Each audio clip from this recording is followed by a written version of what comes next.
This show is part of the RetroZap.com podcast network.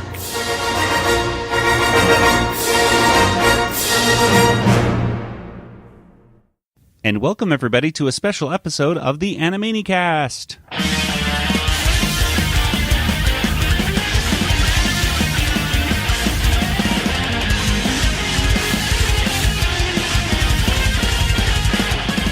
And welcome once again to the Animaniacs. This is the only podcast out there that's dedicated to the animated series, Animaniacs. And here we explore the series, episode by episode, talking about all the cultural references and gags that we can find. And in the end, we give each episode a Water Tower rating.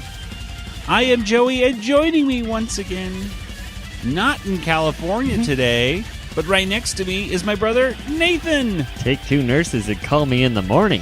Yes, indeed. And Kelly cannot join us today. So, you know what that means, everybody. What? Comic book time. Oh. Woo, woo, woo, woo. Yeah. We're going to be talking about Animaniacs issue number, what is this, number 7? 7. We are talking about Animaniacs issue number 7, which was originally released in November of 1995.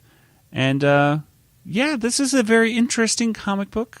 It was psychologically draining. What would you say about it, Nathan? Yeah, lots of psychological things going on, for sure. There's lots of words and lots of two long segments, I would say. Yeah, it did. It almost felt like these segments that are in the comic this time it felt like the script to an actual cartoon. Mm-hmm. Now, whether or not I thought that it was necessarily a script that should be... That's yet to be determined. We'll part of the cartoon.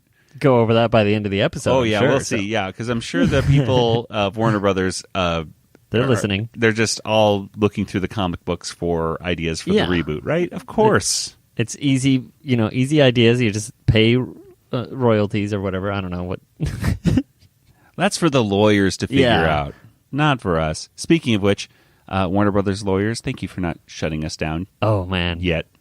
But anyway. Well, with that call out, they're like, all right. Oh, yeah. Exactly. We'll give you another month before the cease and desist letter comes out to you. So thank you, Warner Brothers lawyers. In fact, we should probably dedicate every episode to the Warner Brothers lawyers and how fantastic they are. And then that way they'll never shut us down. That's a great idea. I think we'll do that. This episode is dedicated to the Warner Brothers lawyers. Well, before we talk about today's episode, let's talk about where you can look at this comic. So, first of all, you can find these comics. They're no longer in print, unfortunately. And as far as I know, they were never collected into any volumes or anything like that. So you have to check your online comic retailer. That's where I went myself. You can check out their prices, and they tell you the quality of it and everything. And usually if you look around, you could probably find them for not that much, like $2 or $3. They're really not that expensive. eBay, Amazon has them as well. But you know what? If you kind of search around a little bit on the internet, you could probably find a scan or two. Mm-hmm. Hint, hint. I'm not condoning any of that. But if you're short on cash and you need probably something right now. Yeah, if you want to see it there, you can preview it there before you go to your friendly online retailer and or comic book shop next to your house. Maybe they have them. And check out the comic then. So let's go ahead and talk about today's issue. Today's issue has 2 segments. We'll get into them. Well, it has a couple other little things, but whatever. Two major segments in it. And it has a pretty cool issue cover, I would say, too. That's actually kind of descriptive, once again, about what's actually going to go on in today's issue. Nathan, describe to us what's on the cover. All right. Well, hanging from the ceiling, we have Mr. Plotz and Ralph the guard, and they seem to be all tied up and hanging upside down. And then in the center of the this page, we have in a chair is Dr. Scratchansniff, and he's wearing a straitjacket. His tongue is sticking out, and he looks a little crazy, but he has a big smile on his face. Meanwhile, Yakko is dressed like a doctor, and he says, "Take 2 nurses and call me in the morning," while he's jotting in his little notepad. We have Dot, and she's putting nail polish on his foot, and say, "I see you in an athlete's foot green."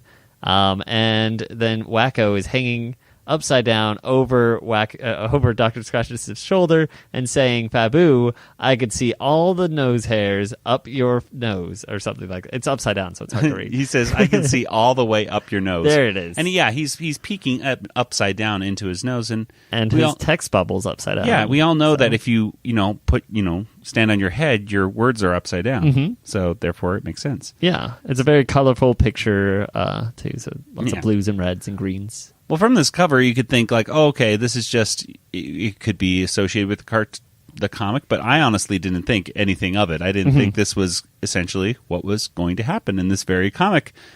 And the first one is called Total Commitment.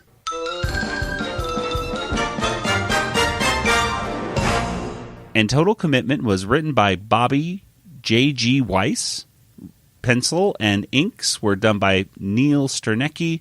The letterer was Bob Pinaha, and the color was by Joe Mignogno. Joe M. That's right. That's what I'm going to call him or her. Probably her. It's a J-O, so I'm going to assume Joe is female, but, can't assume gender. Nathan, tell us, what happens here in Total Commitment? All right. Well, we start off with there's a board meeting happening with Mr. Plotz and Dr. Scratchansniff and a bunch of other CEOs. And the Warners are walking across on a clothesline, and they start interrupting by tapping on the window. Then, they're on the second or third floor at least. So Dr. Scratchansniff runs out and says, "Hey, get down there, all of you, right now." So they all jump off right on top of Dr. Scratchansniff.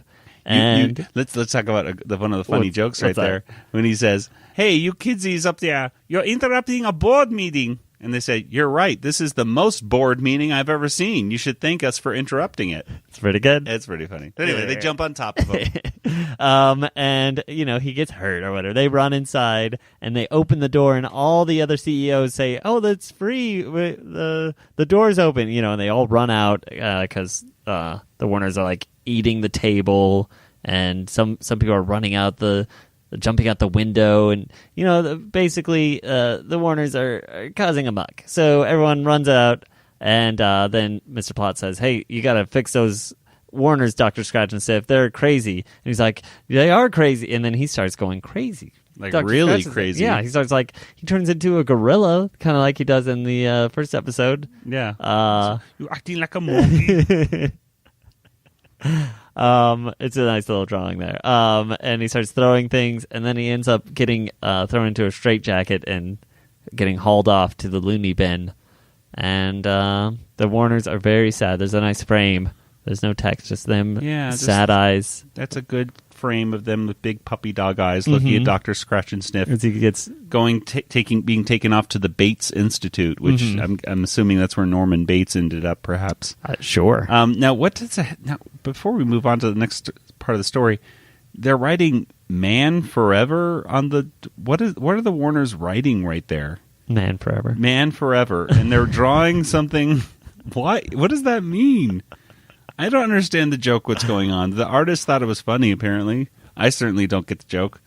But it looks like a 3 and the pi symbol or something. I don't know. I will. Letter N, I don't know. I'll put that up on our Twitter and or Instagram, and maybe somebody out there gets that joke, because I don't. Anyway, let's continue. What happens now that Dr. Scratchy has been put in the loony bin? Well, Mr. Plotz needs to hire a new psychiatrist for the Warners. And this is Dr. Bananibal Phrewtkupp. I had trouble reading that too. Watch this. Look, okay, this is how it's spelled: Bananibal,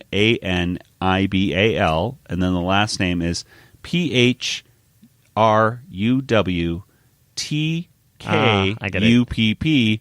In other words, it's pronounced Bananibal Phrewtkupp. Mm-hmm. Bananibal Phrewtkupp. It's just be a little bit like Hannibal Lecter too. Oh, you're right. Bananibal, Like instead of Hannibal Lecter, it's Bananibal Phrewtkupp. I guess. I don't know. Yeah, I'm going to go with it. But he doesn't look like Hannibal Lecter. No, at he all. looks more like Freud. He looks like a Tiny Freud. tiny itsy bitsy Freud, and I'm assuming kind of maybe a little bit like Freud and Dr. Strangelove combined. Yeah, because he has this weird temper where he's very militaristic, where he wants to get the Warners in line, and when they make a joke like, but we're already in line because they're standing single file, he said, do not talk and don't speak until I've spoken to, young man. So, and then he goes on this whole thing of how the Warners need to eat healthy and dress alike. So they all need to wear uniforms and eat nothing but broccoli. So this scares the Warners right out of the room, and they decide that they miss Dr. Scratchansniff. So they're off. Especially because they don't like the plaid uniforms. Yeah. That really drives them. No plaid uniforms. So they're off to the Bates Institute, and they go and say, hey, we'd like to see Dr. Scratchansniff. We're the Warners. And then the receptionist is like, you're the Warners. And then he calls in all the doctors, and they all come over.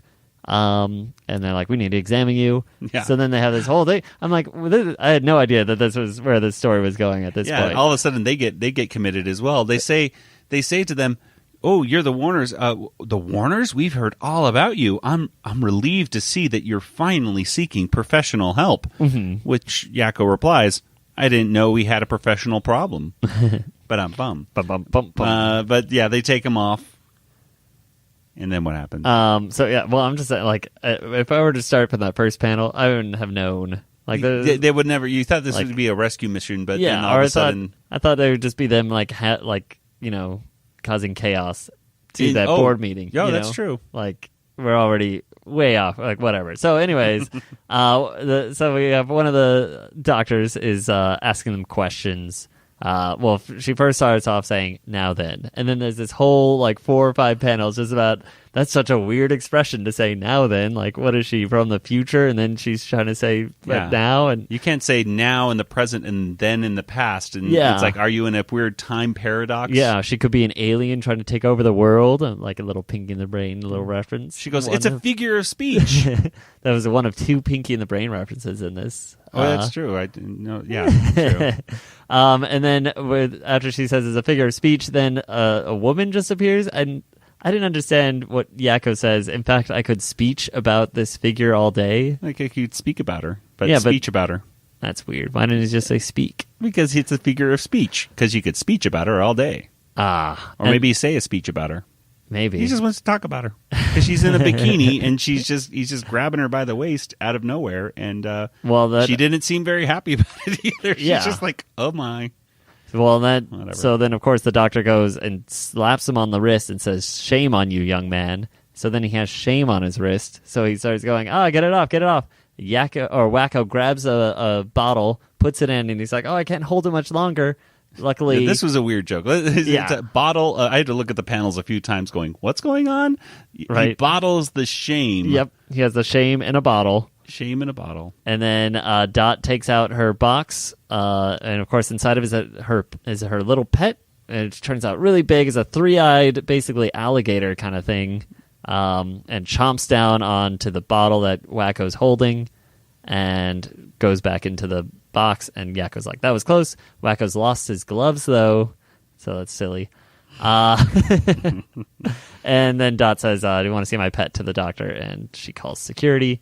And then the next page, they're all inside of a padded room, and they're all wearing straight jackets. So, and they're just saying, "Oh, well, we should just lock them up and throw away the key." And that's basically what their plan was. But of course, since they're cartoons, they just do little tornadoes and break out of the straight jackets and just walk out the door, and say that they're going to give it terrible ratings. So in this next scene is a cool one.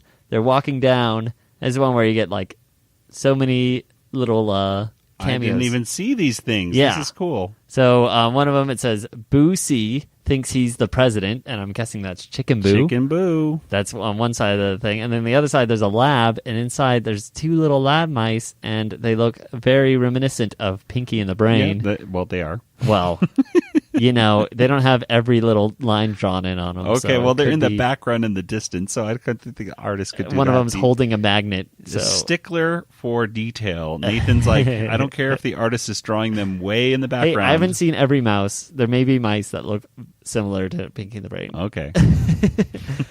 So they're calling for Dr. Scratchansniff. Wacko says, hey, look, it's Elvis. And in that room, there's Acme Donuts is all you can see. And someone's watching TV with Slappy the Squirrel on it. Elvis. Yeah. Elvis You would is. assume it's Elvis in there. Yeah. You don't see Elvis. But then Dot sees it. Dot sees Dr. Scratchansniff's door. It says Scratchansniff Auto, Mad as a Hatter. And Yakko takes offense to that, saying, hey, he never wears hats.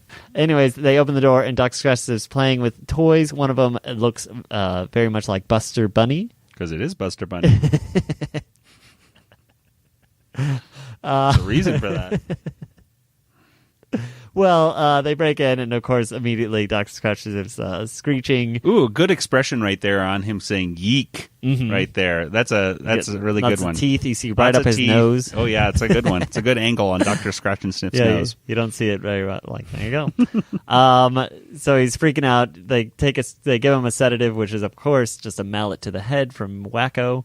And they say, hey, we want you back. And he says, I don't want to go back. So then the Warners are leaving. They're about to cry. He's like, and then Dr. Scratch says, no, I didn't want to make you cry. And then they're like, no, that's okay. We understand. We would have done things differently. And like, oh, what kind of things would you have done differently? Like, we would have been nicer to you. And then Dr. Scratch says, well, I missed you too. And then they all head back, and they need to still, you would think like, oh, we're done with the story. But you might have forgotten about Bananibal Phrewtkupp. They have to get rid of him. They walk into Mr. Plotz's office, and he's being force-fed broccoli, Brussels sprouts, actually. And so Dr. Scratchansniff tells him, you gotta leave. And it says, and who's going to make me, basically? And the Warners do. They take a net and put him in a net, and they walk off with him. And then Dr. Scratchansniff says, can I have my jobs back? And Mr. Plot says, yes, you can start right now. Go get the Warners and put them in the water tower. That's how it ends. That's it. So I thought it was interesting in here that the Warners promised never to bother him again. And I was expecting, like, please, the only way they got him to come back was, we promise never to jump on your stomach, and we promise never to terrorize you again. We really, really miss you. And I'm thinking to myself, well, that's not going to happen again. Right? I mean, come on. Like, I thought it was going to be within the issue itself. Like, Just like they immediately go immediately. back onto his promise. But I'm glad they didn't immediately do that. But Yeah, we had at least a day probably where not doing it. they're a little nicer. Yeah, but Hannibal or Bananibal Phrewtkupp was definitely he was a mean psychiatrist. Yeah. a pea psychiatrist, trying to force Brussels sprouts down people's throats. So good to get rid of him. Well, Nathan, what do you think? Would this comic, this first one, be a good cartoon for the series or not? I think it would be a good cartoon for the series. It definitely had a few acts, right? It had lots of there's definitely lots of jokes, and they weren't all like comic book jokes. Sometimes you read these issues and it's like, that works well in a comic book. I don't know if it would work well in an actual episode, but I think most, if not all, the jokes would work out well in the actual cartoon too. Yeah, there wasn't any kind of jokes dealing with the comic itself. Like sometimes they jump out of they break the panels and jump, stuff like that. But yeah, in fact, if they had it in the episode, they could even deal more into like do a Pinky and the Brain shot, right on and get show some him close-ups escaping of out. so it kind of felt like a storyboard, I suppose, sort of to an actual episode. It could have been, I guess, a little bit funnier, but overall, I thought it was pretty good. Yeah. Liked it. Kids WB will be right back. Yup, after these messages. And we hope that you'll be back too. Banded together across the television dial are the 4 greatest superhero podcasts on the internet. Green Justice and Arrow podcast, Scarlet Velocity, a Flash podcast, Agents of S.H.I.E.L.D. Case Files, and Terrigen Dreams and Inhumans podcast. Join Super Friends Jovial J and Jedi Schwa weekly as they provide commentary and discussion on your favorite heroes. Only on RetroZap.com. Greetings, Persons Perusing Podcast. Are you looking for something a little different for your Star Wars-themed shows? Then join millions of others who now proudly call themselves scoundrels. I don't think it's millions, Taxus. It has to be close by now. After all the word of mouth and interwebs, nothing exists in a vacuum, Dennis. Space does. I'm not sure what this space vacuum you're talking about is. Never mind. So if you're looking for a unique show for news, hot space opinions, unique discussion points with our hypotheticals, or Taxus' musings with Saber Clash, then tune into Starships, Sabers, and Scoundrels with me, Dennis Keithley. Me, Jay Krebs. And me, your humble little Dark Lord of the Shtick, Darth Taxus. From failed bits to musical guests to dancing Wookiees, you never know who might drop by. You really never do. So start your engines, fire up your sabers, hold on tight, and join us. For Starships, Sabers, and Scoundrels. Part of the RetroZap Podcast Network. Hi, this is Slappy Squirrel, and unfortunately, you're listening to the Animaniacs. Well, let's go and talk about the little middle segment. It's useless facts, which I think they only had on the show like once or twice, right? Yeah. I mean, this is now only our 7th issue, and the second our time, second or third for useless. I think our second, but anyway, useless facts. So the useless facts are all about cats. Mm-hmm. So in 1879, cats were used to deliver mail in Belgium. And they show a very weird-looking dog chasing a cat, and it kind of looks like Runt, chasing a cat that kind of looks like Rita. Sure. Although the cat is a lot fatter and has stripes, and the dog is very red, and it looks eyes. It looks more like Runt than Yeah. the cat looks like Rita. For sure. But at any rate, Yakko pops up and says, "That must be when dogs started chasing mailmen." Because there were cats. Get it? Moving on. If your cat died in ancient Egypt, you would shave off your eyebrows in mourning. And Wacko says, "What would they do in the evening?" What would they do in the evening? Well, who wants eyebrows anyway, says Dot, because she doesn't have on to begin with, I don't think. Mm-hmm. Last fact is worded kind of oddly. Yeah, and I don't know if it's actually true. Yeah, it says, "Cats don't mind getting wet, but they don't like having to dry off and clean themselves again. Kind of makes taking a bath pointless." And that's what Dot says. Yeah, that's a dumb. I don't know if that's true. I think they were kind of looking for something. Like cats. Cats don't mind getting wet. I should have just don't done like to. I don't. The That's thing not true. about cats poop, and it can infect your brains and make you like cats more or something. What? Yeah, that true? There's a parasite that lives in cat poop, and like mice will eat it or whatever. They'll get. I know. And then they'll be not afraid of cats. It's basically. Oh my what will gosh. happen. And then the cats will eat the mouse, and then they'll get the parasite, and this is. Oh my gosh! But it also affects humans. Uh-oh. But not. It's not understood quite well how it affects them, but I guess it probably makes them worse drivers. I know if you're a pregnant woman, you can't get around a cat litter box, right? I think there's something like that. So, yeah, because of that stuff. So why didn't they have something like that? I would like to hear something more about that. I wonder why can't pregnant women be around cat litters? I mean, if anything, your cat you want your baby to be able to be liking cats, right? Anyway, sure. Get those parasites in those babies. A message from the Animaniacs cast.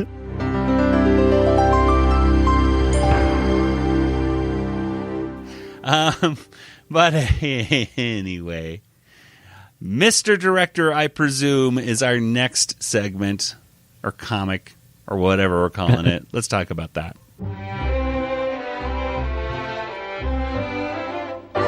So, Mr. Director, I presume, is written once again by Bobby J.G. Weiss. The penciler was Cosme Cortieri. Letterer was Bob Pinaha. Scott McRae was the inker, and colorist was Tom Ziyuku.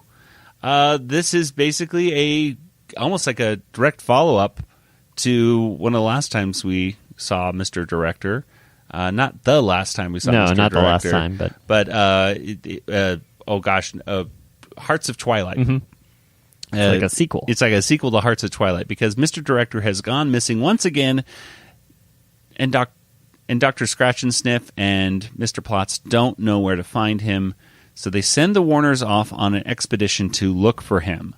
And so they first, tie some little leashes. Yakko dresses up like Sherlock Holmes, and his two hounds are Wacko and Dot, and he says, "We're going to onward, faithful Sib hounds, pick up the scent of our quarry." And Wacko immediately goes, I got it. This is Wacko. He means the scent as in personal odor, not scent as a penny, as he picked up a penny off the floor. And Wacko throws it away, saying, well, that stinks. Anyway. Smell jokes. Smell jokes. Yeah. They begin their epic journey, and faster than you can say, test cars were driven on downhill slopes. Your mileage may vary. The epic journey begins. That's a weird thing to say. It's saying that, yeah. Well, when they get your mileage per gallon on your car, your test vehicle was used on a downward slope, so it's going to be worse than. Thank you for explaining that fact for me, Nathan. So anyway, they show a world map and kind of like an Indiana Jones kind of dot line, and actually, it's colored in such a way that's actually kind of confusing.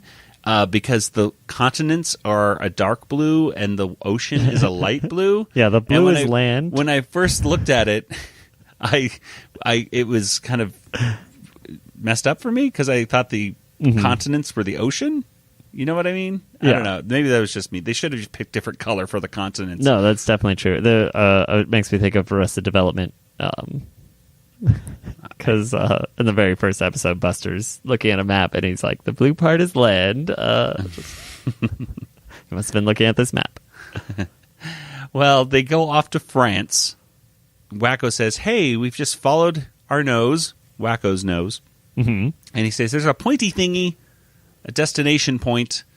Yakko says, it's a sign, the sign we've all been waiting for. We're in luck. And Dot says, no, we're in France. So they go to a little town called Quiche-Lorraine is the name of this town. And say, ooh, maybe they have a karaoke night. They go to a guy who lives in the town of Quiche-Lorraine. Is this the town of Quiche-Lorraine or is this the province of Quiche-Lorraine? I think it's the province of Quiche-Lorraine. It's very confusing because you see Quiche-Lorraine on a sign and they even refer to it, ooh, it's a menu, there's lunch. So the jokes with the place that they're actually in are a little weird. Anyway. Yeah. A guy comes up to him, says, "Oh, bonjour," and they say, "Oh, is that the soup of the day? I'll take 3 bowls of the bonjour." And they said, "Oh yeah, we'll take the sandwich. You hold the mayo." They give him some mayo to hold, and wouldn't you know it, there's Mr. Director. He's still fat and he's still bald, just like in Hearts of Twilight. Mr. Director, I'm not signing any autographs today, kiddies. I'm very important, very busy man. Run along and play. That's a terrible Mr. Director impression. No, it was perfect. I think... Paul Rugg. Paul Rugg, watch thank out. you. I'm taking your job. Oh, I thought he was in the room. No, it's me. Whoa. So anyway, I don't have time to play. They all start doing Ring Around the Rosie. Yes, we do. Play. And, of course, then he's doing that. No more hopping and the yelling already. What do you want? They say, we're here for Dr. Plotz. And he goes, No, von Datenmann Scheuel, back to the studio. I won't go. Not yet. Not now. And people around him start laughing at how he's talking because, of course, the French think Mr. Director, a.k.a. Jerry Lewis, is hilarious. And they think, Mr. Director likes being there because he says, these people recognize my comedy genius. I'm a hit here, a star, an idol. I won't leave. The Potsavusians are my audience. That's what they're called. They're the Potsavusians. This is the village of Potsavus. Putsavu. I don't know how to. Yeah, I was like, that's why I'm glad you did this one. And the village of the village of Putsavu in the province of Quiche-Lorraine. That's where we are. So anyway, they eventually do a magic trick to try to get him out of the town. They say, here he is. and they throw a blanket on top of him. Everybody watch carefully now, and flip, ta-da, he's disappeared. And they all clap, and they all zip out. He's been hidden under Wacko's hat. Mm-hmm. So they're trying to run all the way back. They try to run all the way back to Burbank from France, which, of course, that doesn't work. As soon as they get out of town, Mr. Director jumps out and says, "Let me out of here, my friend Monchoil," or whatever. Anyway, he really, really, really doesn't want to go. He says, "I'm rooted to the spot, and that's final." And they say, "Whatever you say." They try watering him a little bit, and then he freaks out because they have these hedge clippers. So that gets him to move once again. They pick him up. Cow flops? Are those? I don't know what I think that's manure. Oh, cow flops. Yep, you're right. Because it flops down. Yeah, and I forget what they're called. Cow patties or something? Cow patties, yeah. Yeah. Or they flop down. Or, yeah, anyway. So, or on the streets, were horses. Remember what they call them in Williamsburg? No. Colonial Williamsburg, they say, watch out for road apples. Gross. Because that's what the horses leave. Cow flops and road apples. Here we go. Moving on. They grab them. They start running through the woods to try to get out. And all the people speak like Mr. Director, kind of. You know, they're saying, "Freund Levenscheuel." It looks like he's saying that. The cop is saying it, doesn't it? I don't even know. As they're running around. As they run away here. Yeah, it does look like. So I'm saying, okay, wait, do the people say I honestly don't know if the people of this town speak like Mr. Director or if whoever did the lettering just connected the wrong bubble to the wrong person. But Maybe whatever. Not. It could be because they were there at one point. They ran away from that spot, so maybe possibly. It's just that's how fast they're traveling that the sound came from. Yeah, that's right. Sound travels slower. Well, anyway, faster than you can say. I'd like these loafers in a size 8, please.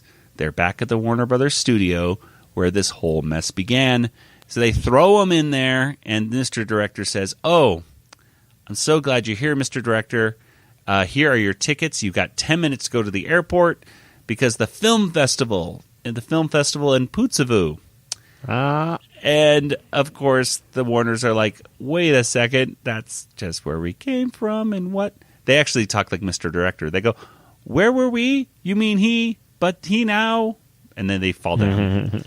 And thus ends the last segment on there. So, and thus the epic adventure ends. They faint on the floor. And then there's there's a maze at the very end where you can help us avoid Dr. Scratchansniff and the nurse. Not Hello Nurse. They just call her the nurse on our way back to the guard station. Once there, getting by Ralph will be easy, and they'll escape. So, yeah, you're basically just trying to get the Warners to escape the studio. The nurse does look weird, so maybe it's not Hello Nurse. It's just the Her eyes nurse. are way too big. And There is some artistic license going on right now, and that it looks like it looks pretty sloppy. Yeah. It's not the best drawings of any of these characters. I don't think they put the best artist perhaps on the maze at the end, or maybe the artist was just very tired. I don't know. Well, let's talk about that last segment right here. What do you think about what was the thing called? It was called Mr. Director. I presume Mr. Director. I presume. Mm-hmm. What did you think about it, Nathan? I mean, I enjoyed it. I don't know if I would like it as a segment like on TV because it wouldn't be able to live up to Hearts of Twilight, like no matter what. Yeah, you constantly be thinking about like, okay, I've seen this done better. Yeah, but I mean, then again, it could be better than other segments I've seen of Animaniacs. So, yeah. I mean, I don't know. I don't know how I feel about it. What do you think? I think maybe give Paul Rugg a pass on this script, and then if Paul Rugg's not going to do it, then definitely don't do it. Obviously, obviously. But it was okay. Here's one of the things that bothered me was actually they misspelled Freundleben on it, and that just bugged me. And for the record, this is according to the official source, and I know it's spelled with an I, and I think in this they spell it Freun, as in Freund, like that. This is according to Paul Rugg's Freundleben, which is his YouTube page. Freundleben is spelled Froynlaven. So put that in your spelling bee, everybody. And challenge somebody to spell Freundleben at the next spelling bee at your school. I like it. That's a good reaction from the kids. Anyway, so that kind of bugged me. That it's like that spoke to, this is not official. This doesn't feel like the show. They can't even spell Freundleben correctly. That's right. Well, they obviously did not consult with Paul Rugg. No, to not do at all. This, so it shows. Okay, well, let's go ahead and get let's go ahead and give today's comic book a Water Tower rating.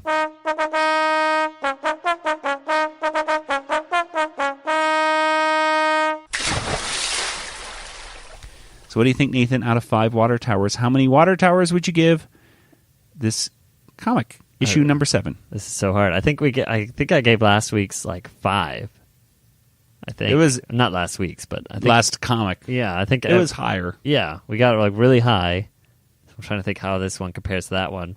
I'll say like 4.5. 4.5. Well, that's still pretty high. It's still really, I thought it was a very good comic. I enjoyed it. Yeah, I thought the animation was overall well. And, not animation. Well, unless you read it really fast. I read it so quickly. I speed read it, and it was all animated and well done. I just think back to some of those early comics are just so bad. I know, and technically we're still in the early. Yeah, comics. we're still. We're not even. We're in the single digits. So maybe I wonder if I should go to 4. It's it's in that area. So I think better than average. Better than average so far. Yeah. I'm going to say 3.5. I was going to say 3, but I'll say 3.5. I think it jokes. I think I really like the last ones because Charles M. Howell and Gordon Bresick wrote those, and they were just, you could tell, like, this is how you write the Warners. Was that I can't even remember what happened in the last one. So it was, I know Egypt was in it and everything. So yeah there was, that was good. Egypt and was there a Pinky in the Brain or no? I don't think so. Because I can't remember a good Pinky in the Brain comic.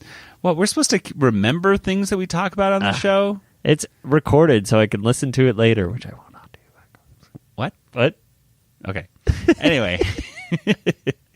Well, yeah, I'd say 3.5. It's still funny. I mean, I liked it, but it was nothing fantastic. I again, I'm judging these as if they were a script to the show, and based off of that, it was okay. And it was the drawings, not the animation. The drawings were a little inconsistent in my mind. There's sometimes where they look a little squished in the panels, like especially in the first one, where they bring in Dr. Plotz, the Warners, and this short little psychiatrist all in the same long panel, and it just looks like not Dr. Plotz, but Mr. Plotz. Yeah, looks a little squished. He's in the his most head. inconsistent. I think. Yeah, he's the drawing of him jumping around. His coloring's weird too. I think. Yeah. So and that's the other thing. The comic, and this is a mid '90s comic, so the color's not going to be outstanding, but still, I'd expect it to be better. I was getting Roger Rabbit comic books at around this time, and the Roger Rabbit comic books color, those were fantastic, and I don't know. I just expect that to be a little bit better. So 3.5 for me. Anyway, let's go ahead and get to some contact information, Nathan. So where can people get in contact with you online? I have a Twitter. You do? Yeah. Django FT is me. You're on Discord as well? I'm on Discord. Nathan Animaniacs. That's right. Something like that. Something. And you can actually talk to both me and Nathan over at Discord, which is discord.animaniacast.com. That will give you the invite link where you can talk to us, talk about Animaniacs. You can also talk about tons of other pop culture things with all the other Retro Zap creators. So head on over there, discord.animaniacast.com today. All right, and as for the Animaniacast, we're on Facebook, we're on Twitter, and we are on Instagram. You can also send us an email, which is animaniacast@retrozap.com. Speaking of retrozap.com, you should head over there today. Head over to retrozap.com to check out some great articles and podcasts videos, etc., etc. It's all over there, retrozap.com. In fact, if you subscribe to the RetroZap feed on your favorite podcast player, you can get every RetroZap podcast delivered straight to your device, including this one. You should subscribe to us, by the way, on your favorite podcast player. Yeah, and give us a review. Reviews are awesome. Yeah. As long as they're awesome. Oh, yeah. Positive. Awesome reviews are awesome. This just in. 5 stars are awesome. Yeah, and then write something like, hey, this is awesome. These guys are awesome.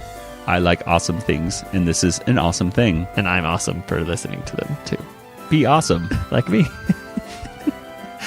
The person who puts the word awesome the most wins. We'll give a decal, I bet. Yeah. Whoever puts the word awesome will have a contest. Awesome. We've gone on way too much. Okay, we can tell we're tired. Let's go ahead and close things up for Nathan and me, Joey, and Kelly, who's not here today, but she'll be back soon. This is Joey saying good night, everybody. Good night, everybody. This podcast is not endorsed by Warner Brothers or Amblin Entertainment and is intended for entertainment and information purposes only. Animaniacs, the Warner Brothers logo, all names, pictures, and sounds of the Animaniacs characters or any other Animaniacs-related items are registered trademarks and or copyrights of Warner Brothers, Amblin Entertainment, or their respective trademark and copyright holders. All original content of this podcast is the intellectual property of the Animaniacast unless otherwise indicated.